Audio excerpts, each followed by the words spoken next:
Hello, wapenzi wasikilizaji wa Sami Short Stories. Karibuni katika sehemu yetu ya kwanza ya simulizi ya ndoa ya imani. Simulizi hii imeandikwa na Sumaiya Mwendo na kusimuliwa na Sultana Ray. Unaweza kutupata kwa WhatsApp namba 0769938824. Okay, tuende pamoja mpaka mwisho wa simulizi hii ili tuweze kujifunza na kuburudika. Pepo ya duniani mama, aloniza kanilea, kanifunza kila jema ya akhera na dunia, na muombea salama awe na njema afia, na ifikapo hatima wema kujiondokea.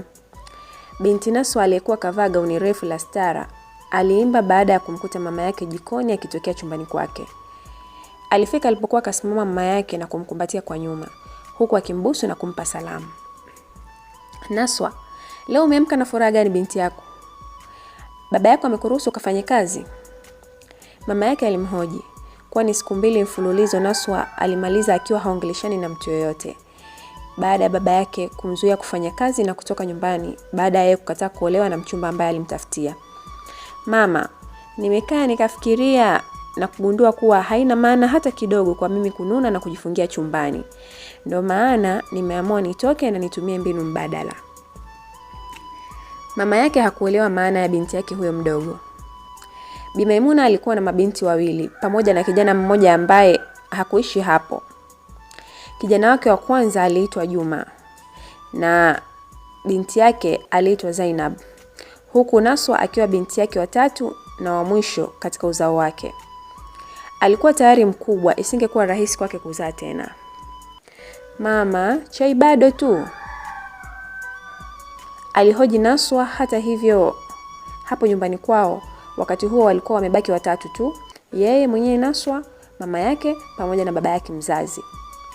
Kuhusu dada yake ambaye ni Zainab, tayari alikuwa kaolewa na alikuwa na binti mdogo wa kike aliyefahamika kwa jina la Hannan.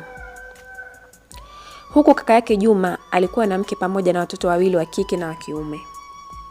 Ikiwa ungeamka mapema bila kuendekeza hayo makasiriko yako, hadi wakati huu ningekuwa tayari nimemaliza kila kitu. Mama yake alimjibu na Naswa alimsaidia kusafisha vyombo na kuvipanga sawa kabisa, wakati ambao yeye alikuwa akimalizia kuandaa chai. Ni kama baba amefika, aliongea Naswa na kukimbilia getini ili amfungulie baba yake geti. Yalikuwa majira ya alfajiri sana. Wakati kama huo baba yake alitoka msikitini akiwa kaongozana na majirani zake ambao ni waumini. Kiufupi, mzee yule aliyetambulika kwa jina la Ramadhan alikuwa mwanaume mcha Mungu sana, ambaye alitamani hata familia yake iishi katika mistari wa imani. Tayari alikuwa kaozesha wanae 2 bila shida na kwa misingi bora kabisa ya dini ya Kiislamu. Aliyebaki alikuwa Naswa. Binti yake huyo alikuwa bado na umri wa miaka 22, lakini hakuwa tayari kuolewa na kila mwanaume ambaye alikuja kumchumbia. Assalamu alaikum. Alitoa salamu baada ya baba yake kuingia ndani. Wa alaikum salam binti yangu mrembo. Uhali gani Naswa? Alimjibu salamu yake kwa uzuri na uchangamfu. Naswa aliitikia bila shida. Sijambo baba, Mungu ni mkubwa. Yote kheri, yote kheri. Haya, mama yako yuko wapi? Yupo jikoni. Mzee Ramadhan aliingia ndani na kunyoosha njia moja kwa moja hadi jikoni, mahali ambapo alimkuta mke wake akiwa tayari kamaliza kumwandalia kikombe chake cha kahawa. Aliingia kwa matambo na kumwimbia mashairi ya mapenzi mke wake. Ewe njiwa peleka yangu maua, kwenye shina la mlima ukaujaze mtima, apate wangu muhibba peke akifurahia, yana raha sana ya mapenzi yake nami. Mume wangu, acha kufanya majirani wapate faida kwa huba letu la asubuhi. Tayari nimeandaa kiamsha kinywa kwa ajili yako. Ukiwa unamaliza kahawa yako, tayari nguo zako za kuendea kazini nimekuandalia chumbani. Sema nini? Sikuwa nimepiga pasi. Kwa sasa nitaenda kuzipiga pasi kisha utanikuta huko. Bi Maimuna aliongea. Mke wangu, tangu lini mimi nikatumia kiamsha kinywa nikiwa mwenyewe? Na ndio, naweza kuwa nina haraka sana, lakini sio kwa namna hii. Lazima nishibe wewe ukiwa kando yangu. Maneno hayo yalimpa nguvu Bi Maimuna na hakuchelewa kuongozana na mume wake kwenda kupata kiamsha kinywa sebleni. Wakati wao wanaingia sebleni kupata kiamsha kinywa wakiwa na mahaba kama ilivyo ada kwa upande wao, Naswa alipita katika mlango wa nyuma bila kusumbua hata mende. Alitembea kufuatia ukuta wa fensi ndefu ya hapo nyumbani kwao na kuanza kupangilia matofali na mabaki ya mawe madogo madogo na magogo pasi na kujali. Alikuwa kavaa kujifunika sana kiasi kwamba asingeweza kuonekana wala kujulikana na mtu yoyote yule. Alipanda huku akiwa kaukaza mkoba wake shingoni usije ukamponyoka na akaacha kitu nyuma. Alijihemea baada ya kujitahidi kupanda hadi juu. Ghafla macho yalimtoka alipofika juu. Kulikuwa na mtu akimngoja kwa chini ashuke. Nashwa alishoa pozi baada ya kumuona huyo mwanaume akiwa kasimama hapo chini akimngoja. Shuka bila shida, hii itakuwa salama kwake na kwa mzee Ramadhan, ikizingatiwa ni namba yake ya simu. Aliongea kwa sauti ambayo ilimpa Naswa ghasia la roho. Lakini kaka yangu, sifikiri kama mimi na wewe tulizaliwa tumbo moja. Naswa alijikuta hawezi tena kuvumilia maneno yake. Aliwaza sana kila alipomfikiria huyo mwanaume, na ghafla akahamisha mawazo yake kwa wazazi wake waliokuwa ndani. Itakuwaje pindo akimkuta kaninginia hapo juu? Lilikuwa swali lake kuu. Sogea kaka, nitaruka sasa hivi. Aliongea na mwanaume yule akasogea kando.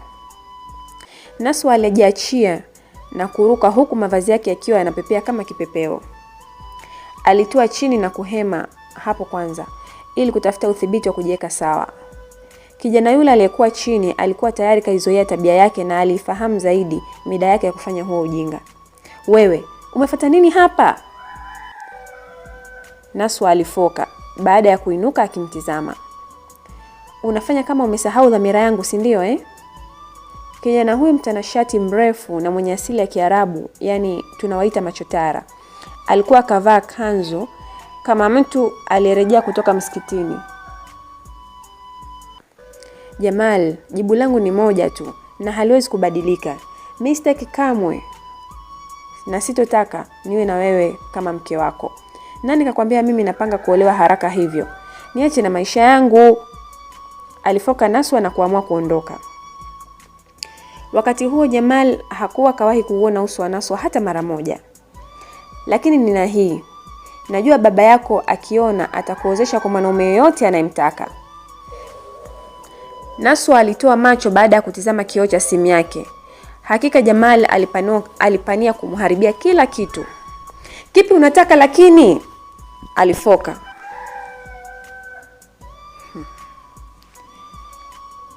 Alifoka Naswa huku akiutizama muda kwenye saa yake. Alifaa wahi kwenda kazini hiyo siku. Ilikuwa nafasi yake ya mwisho kama onyo kutoka kwa bosi wake. Ndoa baina yangu na wewe, alijibu Jamal na kumwacha hoi Naswa. Naswa alishindwa kumjibu, akaamua kuondoka. Kwanza ni kwa nini alitaka kumuoa? Hivi kuna mwanaume mkweli angeweza kumuoa mwanamke anayetoroka kwao? Huu ni upuuzi, aliwaza Naswa kisha akaondoka zake. Baada ya Naswa kuondoka, Jamali alibaki akimtizama kwa nyuma tu anavyoishia. Alikuwa mwanamke alijifunika sana. Haikuwa rahisi kumfahamu, lakini bado alihitaji kumuoa. Kwa nini sasa alitaka kumuoa mwanamke asimfahamu? Hakujua kabisa Naswa alikuwa na urembo kiasi gani. Baada ya kumtizama kwa muda mrefu hadi Naswa kuishia, aligeuza mgongo wake na kutembea taratibu hadi kando kidogo na ukuta wa fensi na ukuta wa nje wa fensi hiyo. Kulikuwa na gari moja kali lililokuwa limepaki hapo. Aliingia ndani yake kisha akavuta simu yake ya mkononi. Alishangaa kuona miss call nyingi sana kwenye simu yake. Ikabidi ipige simu kwanza. Nirjalat, aliita Jamal. Uko wapi wewe? Baba yako yuko huku, ni kama kapagawa. Eti kaja kuomba kwa baba yangu wewe hapa unioe mimi. Unaweza kufikiria namna ya kuondoa haya mawazo hawa wazee wawili? Nirjalat alikuwa binti mrembo sana toka katika familia ya kitajiri katika jiji la Dar es Salaam. Alikuwa na umri wa miaka 22. Pia alikuwa rafiki karibu sana wa Naswa. Tangu siku huyo mzee anifumanie natoka kwenye ishu zangu, swala la mimi kuoa ndo limemkaa akilini mwake. Sijui kwa nini kakufikiria pia. Jamali alihisi kuchanganyikiwa. Huyo msichana Nirjalat alikuwa rafiki yake kabisa, mpole na mchangamfu sana. Alijua kila aina ya tabia yake na akaamua kumfichia ujinga wake mbele ya kila mtu. Jamal, kwanza umeanza kuongea na huyo msichana? Nirja alihoji. Nirja, natamani sana, lakini msichana mwenyewe anaonekana kuwa busy na mambo yake. Jamal alijibu huku akiwaza cha kufanya. Alikuwa na mwezi mmoja tu wa kuoa mwanamke ambaye alimtaka. La sivyo, alistahili kukubali kuoa mwanamke yoyote ambaye baba yake angemtafutia. Kwa nini huyu mzee akakuchagua wewe Nirja? Jamal alihoji. Jamal, natamani kujua hilo, lakini usisahau kwamba mimi na wewe ni marafiki tu. Na zaidi ni kwamba wazazi wetu wanahisi kwamba sisi wawili tunapendana. Aliweka kituo Nirja. Kupendana na wewe? Hawa wamepagawa Inawezekanaje wakati sisi hapa ni kama kaka na dada siku zote? Hayo ni mawazo yetu Jamal, na sio ya kwao. Wewe kwa sasa njoo tu nyumbani, na kuhusu huyo msichana nitajua cha kufanya. Jamal na Nirja ni marafiki wa tangu utotoni. Mara nyingi walitenganishwa na masomo, lakini urafiki wao ulitokana na ukaribu wa familia zao mbili. Miongoni mwao hakukuwa na hisia zozote za mapenzi kwa upande wa Jamal. Nakuja Nirja. Alikata simu baada ya kumwambia hivyo na hakuchelewa kuwasha gari yake na kuondoka eneo hilo. Naswa alijitahidi kutembea haraka hadi kufikia barabarani. Alijiandaa kuchukua daladala kusudi awahi zaidi. Naswa! Sauti hiyo alifahamu, hata haikumshtua. Ilibidi ageuke nyuma kumtazama mtu aliyekuwa akimuita. Hakuwa mwingine zaidi bali alikuwa Rose. Rose, ni wewe? Ndiyo, na kushangaa hapa kwenye kituo cha daladala asubuhi sana. Ni wazi kwamba unawahi mahali. Rose aliongea na wakati huo Naswa hakuwa hata katoa nikabu usoni. Naweza kuwahi wapi asubuhi hii mimi kama sio kazini? Acha masara basi. Aliongea Naswa na kumfanya Rose ashangilie. Jamani. Naswa, kumbe unarejea kazini? Ndiyo, narejea kazini. Lakini baba yako wachana naye bwana. Ikitokea nikaishi kwa kuwasikiliza hawa wazee, maisha yangu yote sikufichi yani. Sitafanya kitu chochote cha maana nakwambia. Lakini Naswa, nini? Tulikumisi mno huko kazini. Huwezi amini yani, zimekuja oda kibao, halafu ukizingatia msimu huu wa wafanyakazi shughuli nyingi sana. Tunapokea oda kibao, ujue hadi tunapagawa. Naswa alimtazama Rose. Hata kama wanapagawa kwa kazi nyingi, bado yeye asingekuwa sababu ya kuondoa oda zaidi. Nilimwambia madam afanye juu chini aongeze mfanyakazi. Naswa aliongea. Lakini sio rahisi kupata mwaminifu kama sisi wawili. Basi itabidi avumilie karaha za kila aina. Wakiwa wanazungumza, kuna gari ilisimama kando yao na wawili hao wakaingia kwa kubanana ndani ya daladala. Naswa hakuongea sana walipokuwa ndani ya daladala. Safari ya daladala haikuwa ndefu sana na hatimaye waliwasili kazini. Gari ilisimama na hata walishuka ndani ya daladala kisha wakaanza kutembea. Kimara hii imetulia sana, sio kama hapo zamani. Heka zilikuwa nyingi sana, aliongea Rose. Usisahau leo ni Jumatatu. Kelele za watoto na wanafunzi wasio na haya hazipo hapa, bali shuleni kwao. Nizamu ya walimu kuvumilia ujinga na utundu wa wanafunzi wao. Rose bila namna ilibidi akubaliane naye. Ni kweli kwamba wanafunzi wakiwa shuleni huwa mitaa inapoa sana. Naswa alijuaje hili mapema hivyo? Madam, assalamu alaikum. Naswa alimsalimia huku akisukuma geti la kazini na ndani hakukuwa na mtu. Madam hajafika bado Naswa. Ni sawa. Mbona umesalimia? Ni kawaida yangu kusalimia kila nyumba iliyotupu Rose. Usifanye kama hunijui. Ni wazi kwamba Rose alimfahamu Naswa mpole na mstaarabu, lakini siku hiyo ni kama alimeza dawa za maongezi ya mkato. Naswa, hivi leo ulikunywa chai kabla ya kuja kazini wewe? Swali lake lilimshangaza. Alikuwa na shida gani hadi amuulize hivyo? Huonekani kuwa sawa kimaongezi. Naswa alichukua fagio na kuanza kuifagia ofisi yao ya ushonaji wa nguo mbalimbali, huku Rose akimfuata nyuma kwa kudeki. Kuna kijana mmoja kanichanganya, yani ananipa tabu zaidi kila nikiwaza namna ya kudili naye. Nani huyo? Aha, unataka kusema ni yule ambaye huwa anakusumbua mara kwa mara akikuomba uolewe naye? Wewe acha tu.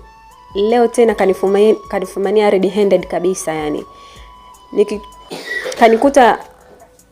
Kanikuta nikiruka ukuta kuja kazini, na kibaya zaidi kanirekodi nikiwa naruka.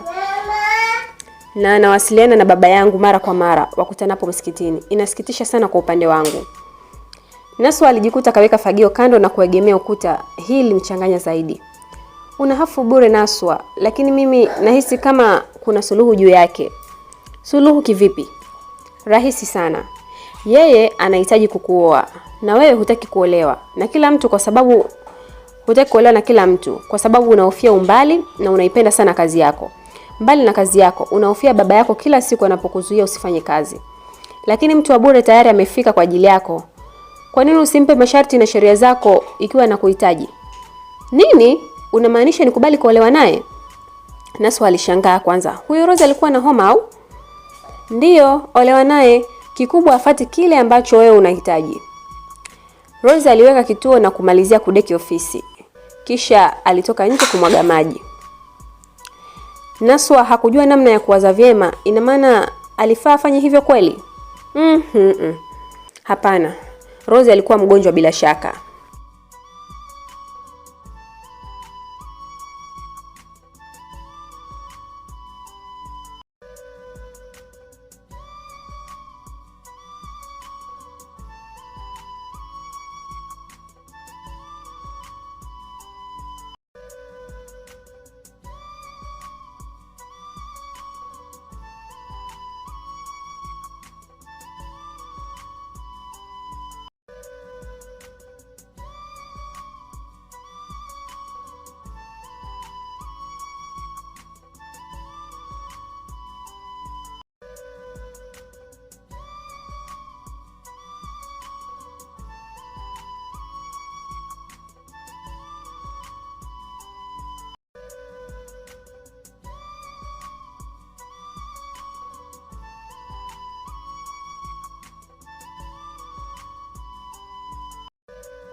Baada ya Jamal kuwaweka sawa wazazi wake, hatimaye majira ya jioni alikutana na Nirja akiwa anatoka kwenye mishemishe zake. Jamal, natumai hujanywa. Nirja aliogopa. Huyu Jamal hakujionea huruma hata kidogo.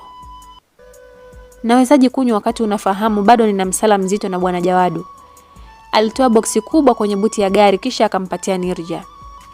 Asante, kusema kweli muda mwingine nikifikiria unaoa Jamal napata mawazo sana.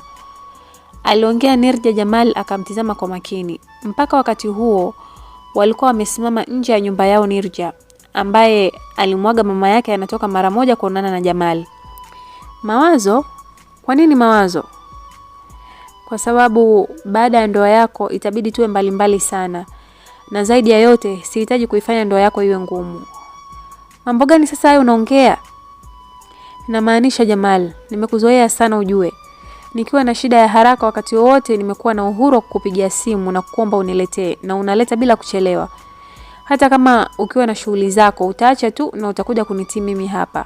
Umenizoesha vibaya sana. Nirja aliongea na kuweka simanzi usoni. Unaonaje nikikuoa wewe? Ujue Naswa hanitaki japo tumeamua kuchukua hatua mapema. Aliongea Jamal kwa matani ya kumaanisha ikiwa Nirja angekuwa tayari basi amuoe tu yeye. Jamal unakichaa si ndio Nirja alielewa sana kwamba yeye ndo alikuwa na mapenzi zaidi kwa Jamal, lakini Jamal hakuwa na mapenzi hayo kwake. Naona sasa usivyonitaka. Mwanamke mjinga sana wewe. Unaogopa kuwa na mwanaume wa gizani si ndio Jamal alimtania hapo na kutoa pipi mbili, moja ya muundo wa kipepeo kisha akampatia Nirja akaanza kula. Unafanya nijione special sana Jamal. Mkeo atakuwa na bahati sana. Mke wangu sio Nirja. Kila mtu ana nafasi yake. Nirja, unafanya nini nje wakati wote huu? Sauti ya baba yake Nirja aliyekuwa karejea kutoka msikitini ilimshtua sana. Baba, nilikuwa napokea mzigo wangu kutoka kwa Jamal. Alijitetea ili asionekane vibaya mbele ya baba yake. Mzee Haruna ni mimi, sina madhara hata kidogo. Nirja alinitumia mzigo wake bandarini ndo nimemletea sasa. Ulikuwa mzigo ambao Nirja pamoja na dada yake Samra walipokea kutoka Dubai kwa shangazi yao. Lakini Samra alikuwa kaolewa tayari huko Zanzibar na aliupokea kwanza kisha akamtumia Nirja kipande chake cha mzigo. Sawa, lakini hakikisha unaweka umbali wa kutosha na Jamal. Mzee Haruna alisema. Baba, kwa nini lakini? Jamal amekuwa rafiki yangu karibu sana tangu nakuwa. Lakini kama akiendekeza huo rafiki na wewe, utaishia kuwa single bila mume hadi unazeeka. Huoni kama urafiki wenu unatia shaka sana? Tayari sisi wazazi wenu tulifikiri labda nyie wawili mnapendana sana. Mjomba Haruna, unakoenda siku. Kama ni mimi na Narja kukutana basi hatutakuwa tukikutana usiku. Jamal alimwaga Nirja kisha akaingia kwenye gari yake na kuondoka hapo. Baba, umemtia hofu Jamal. Ni sawa kumtia hofu, inabidi uwe na hofu pia.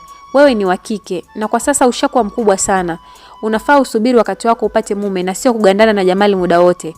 Kuna vijana wengi sana watakuhitaji huko nje na haitaleta picha nzuri ukiwa na Jamal. Wengi watadhani mna mahusiano. Nirja alikosa la kusema. Angesema nini sasa juu yake? Hata hivyo alikuwa akimpenda sana Jamal na hakujua kama ingekuwa rahisi kukaa mbali naye. Majira ya asubuhi kama kawaida yake, Naswa aliruka fence mapema na kujiandaa kuondoka. Akiwa amekazana kufungua mikanda ya nikabu yake iliyokuwa imekaza jana yake, huku akilalamika hali yake alionayo, alijikuta akikosa raha. Itakuwaje kama siku nikifumwa na ruka hapa? Haitakuwa bahati kwangu. Inabidi hali hii ya kutoroka ifike kikomo. Niwe huru na shughuli zangu. Kwa nini baba hataki kunielewa lakini? Alilalamika hapo mwenyewe. Mara ghafla akahisi kama kuna mtu alikuwa akipita nyuma yake. Natumai sio baba wala mama. Aliwaza hivyo na kugeuka nyuma taratibu sana. Hadi wakati huo alikuwa bado hajaifunga nikabu yake usoni. Alishia kuguna baada ya kugonga kichwa chake kwenye kifua cha mtu, akaanza kurudi nyuma. Unafanya nini hapa? Jamal aliduaa na kujikuta hasemi neno baada ya kutoa macho yake kwenye uso wa mrembo huyo. Naswa alikuwa msichana mwenye macho mazuri makubwa ya mviringo. Pua yake ilijichonga kama kimo kirefu. kama mshale na midomo yake isiyo na kipodozi ilikuwa mekundu kama karamba damu. Na wakati huo ilionekana mikavu bila kupaka chochote. Ni wazi kwamba alimtambua kwa jina na alitaka kumuoa pasi na kumjua. Yote ni kwa sababu alitakiwa tu kuwa na mke haraka iwezekanavyo. Na alitambua vizuri familia ya Mzee Ramadhan kama familia yenye dini sana.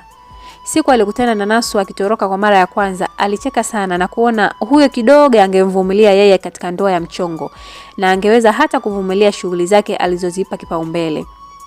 Naswa aliita Jamali, na wakati huo Naswa ndo aligundua hakuwa kafunika uso wake, jambo ambalo alihofia ikiwa mtu wa jirani angemuona basi taarifa zingemfikia baba yake. Samahani, unafuata nini hapa? Aliongea huku akikaza nikabu yake kwenye kisogo na kuanza kuondoka. Subiri. Jamali aliushika mkono wake na kumgeuza upande wake. Bila kufahamu ni kitu gani hicho kilimtokea, alijikuta tu akifunua nikabu yake usoni. Naswa alishangaa. Aliwezaje kumruhusu? Alijiandaa kuishusha lakini Jamali akazuia. Hapana, usifunike. Usifunike sura yako mbele yangu. Nitakuwa mume wako na najua nitakuwa huru kukuona wakati wote. Alisema nini huyu mpuuzi? Una kichaa nadhani? Nafaa kuwahi kazini kwangu. Jitihada zangu za kuruka ukuta sitaki ziishie hapa. Naswa alimtoa mkono na kushusha nikabu yake, lakini Jamali hakumruhusu tena. Alimshika mkono wake. Kuna baba yako pamoja na baba yangu hapa kwenye geti la mbele ya nyumba yenu. Na zaidi ni kwamba baba yako anakufahamu hata ukivaa nikabu za dunia nzima. Hivyo tulia kwanza hadi nikuruhusu kwenda. Jamali alimwambia Naswa akashangaa. Baba yako na baba yangu? Watakuwa na mjadala gani hao wawili? Jamali hakuwa na haja ya kumjibu kwani alijua sababu ya ujio wao hapo. Ndipo Naswa akakumbuka kuwa alifaa kumuuliza ikiwa Jamali atamruhusu kufanya kazi pindi akimuoa. Na unauma ulimi? Hapana, naomba. Nini unaomba? Nikuoe au? Wewe mwanaume wa hovyo sana. Naomba namba yako tu. Aliongea hatimaye. Jamali akashangaa. Alihitaji namba yake? Hiyo ilikuwa hatua yake nzuri sana ya usumbufu. Hatimaye usumbufu wake ulizaa matunda.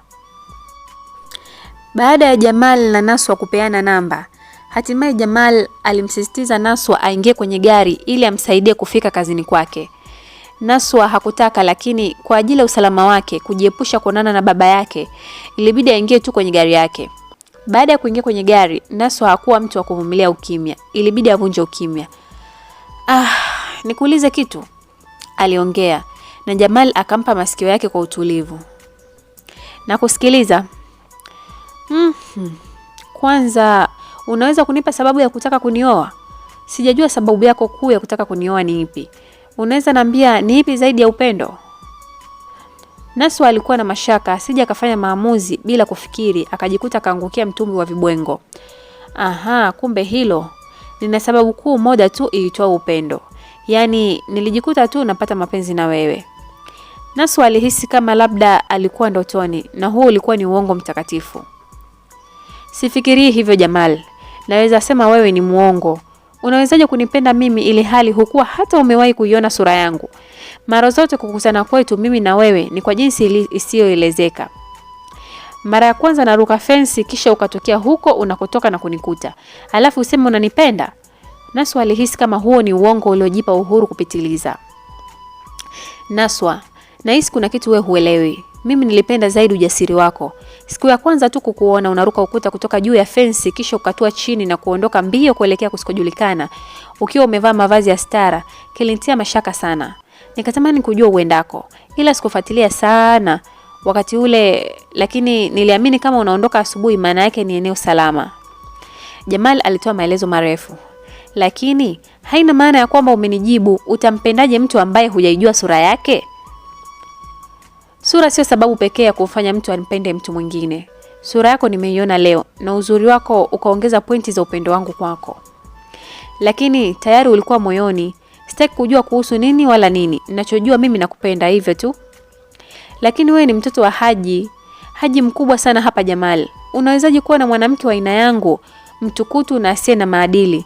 Unadhani nafaa kuwa mke wako? Na je, nafaa kuwa mama bora wanao? Maswali yake yalimfanya Jamali acheke. Kwani nani alijali kuhusu hayo maadili? Kikubwa unaonekana kuwa binti mwenye stara, hivyo tu inatosha. Haitakuwa na utata kwa baba yangu wala mama yangu. Na mimi pia nitapata wasaa mzuri wa kufanya shughuli zangu bila kushukiwa na kusumbuliwa na wazazi wangu. Lakini pia nitajitegemea na maisha yangu. Hayo yalikuwa mawazo ya Jamal. Naona upo kimya. Ni wazi kwamba mimi sifai, bora uhairishe tu. Nani kasema nipo kimya? Ikitokea wewe hapo ukaenda kinyume na mimi, basi nitawajibika kwa kila njia kukunyoosha kusudi uwe mke bora na mama bora kwa watoto wangu. Naswa alishtuka. Alifaa kuwa mama bora kwa njia hiyo kweli? Ina maana utaninyoosha? Ina maana unaweza hata ukunipiga nikienda kinyume na wewe? Hiyo sio maana yangu na wewe. Maana yangu ni kwamba tutarekebishana kwa mujibu wa dini inavyotuongoza. Naswa alihisi kuchoka. Ikiwa huyu jamaa alikuwa mtu wa dini sana, bila shaka angempa masharti kibao kama mke wake. Mambo kama hufai kutoka nje kwenda kazini, mwanamke pambo la ndani, hizo ni kauli ambazo kwa upande wake kwa kweli hajawahi kuvutiwa nazo haswa. Lakini mimi hapa ni mwanamke ambaye napenda sana kujishughulisha. Hadi wakati huu natoroka nyumbani huwa naenda sehemu moja tu, kazini kwangu. Naipenda sana kazi yangu. Yaani inaufanya mwili wangu uchangamke sana. Mimi pia napenda mwanamke anayejishughulisha. Kwa dunia ya sasa mwanamke kukaa bila kazi huo ni uzembe mkubwa sana. Kwanza unakuwa unaishi bila malengo. Aliongea Jamal na kuisisimua akili ya Naswa. Unamaanisha unachokisema? Ndiyo, mbona unashangaa? Hapana.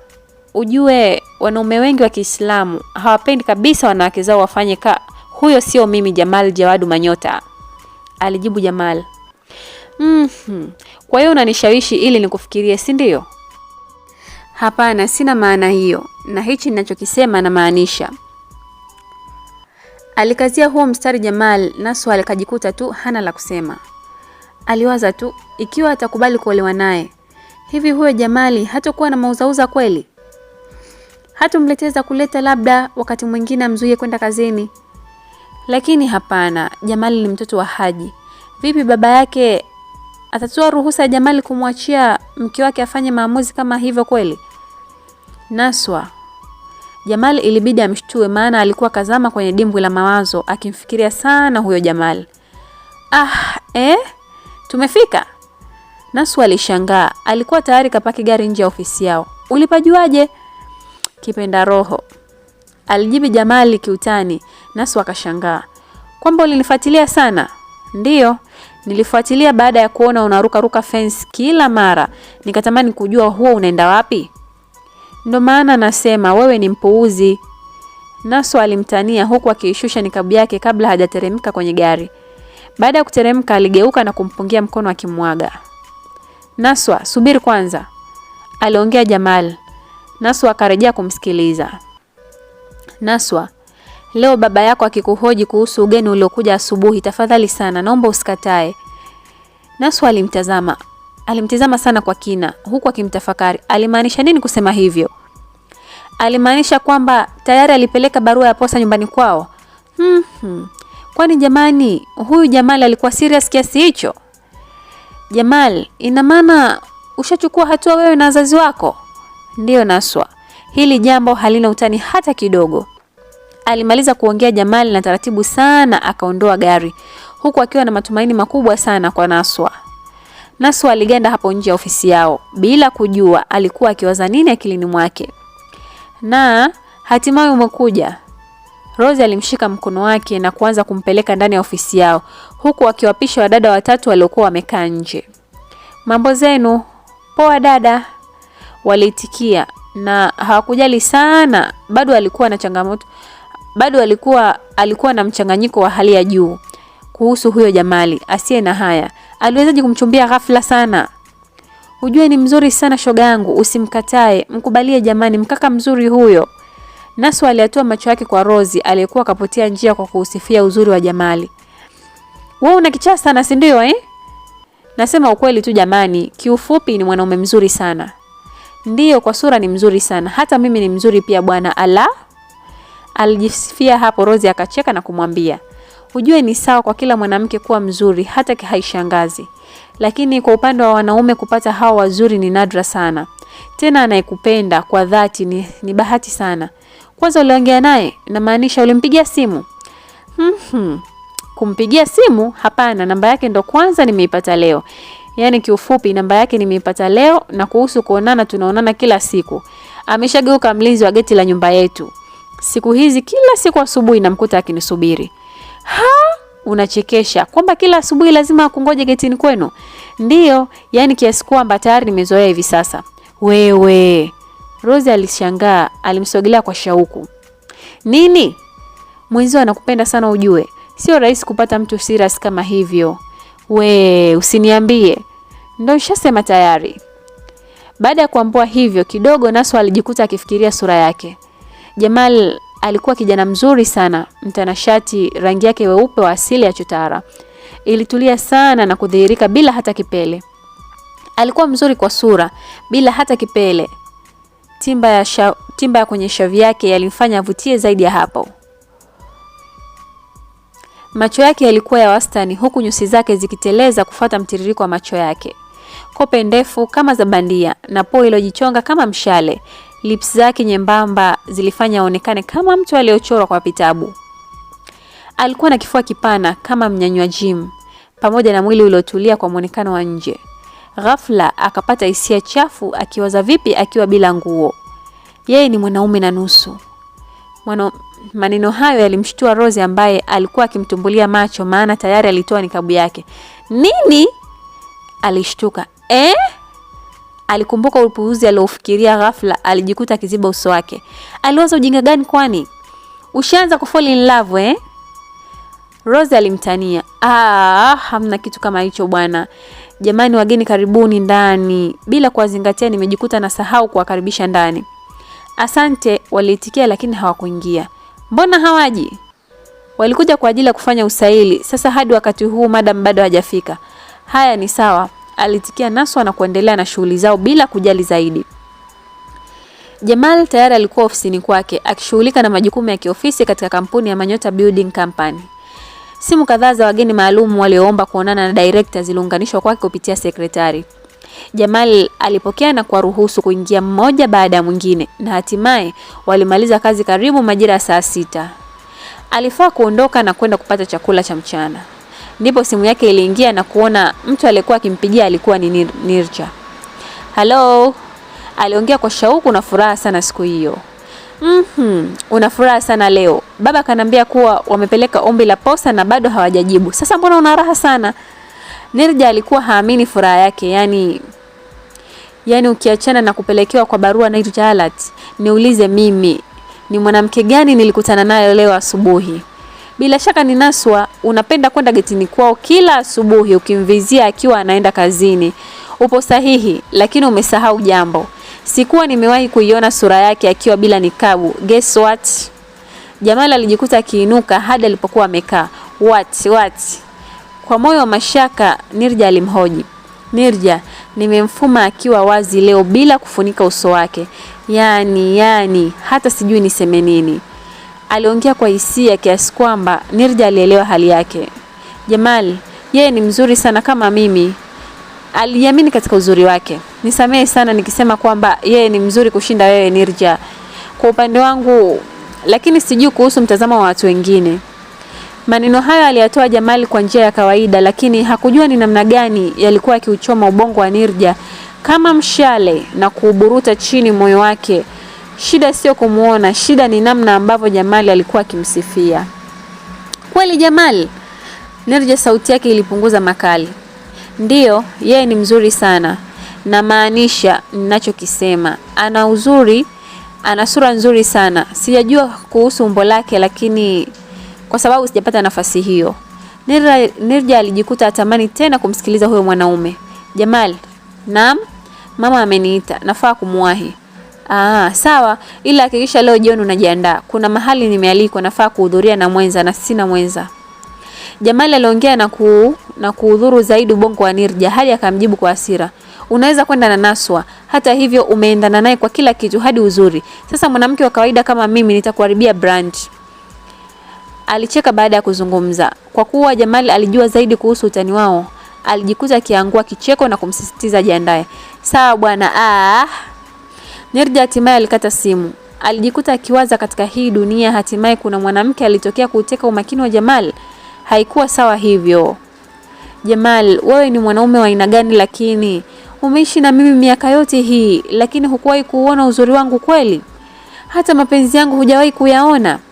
Nirja alitupatupa mito na kuanza kulia huko chumbani. Alilia chumbani kwake kimya kimya.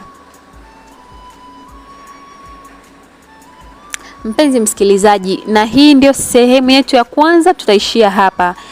Nadhani kila mtu anatamani kujua ni ipi hatma ya Nirja kwenye penzi la Nirja kwa Jamal. Na vipi kuhusu Naswa na Jamal? Je, watafanikiwa kuoana? Je, maisha yao ya ndoa yatakuwaje? Yaani nasisitiza usikose kufuatilia, hii ni bonge ya story. Utajifunza, utafurahi, kila aina ya burudani ipo hapa. Tukutane tena kipande kijacho. Asanteni kwa kunisikiliza.